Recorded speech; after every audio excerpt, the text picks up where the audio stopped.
তো এখানে হচ্ছে চিমনির ফুটো হবে একটা। তো দেখছো এই যে এইভাবে আমরা মেশিন দিয়ে ফুটো করি, ঠিক আছে।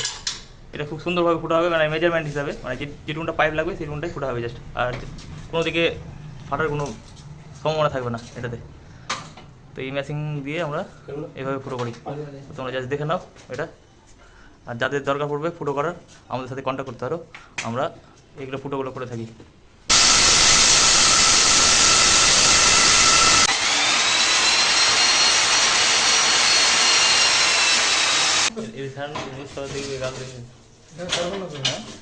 বড় মেশিন ভাই, দেখছো মেশিনের ওয়েট মোটামুটি।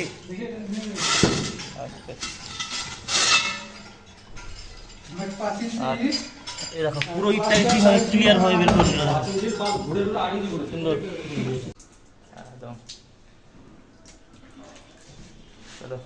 তো গাইস ফাইনাল লুকটা দেখছো তোমরা, এই চিমনিটা লাগিয়ে দিলাম এখানে।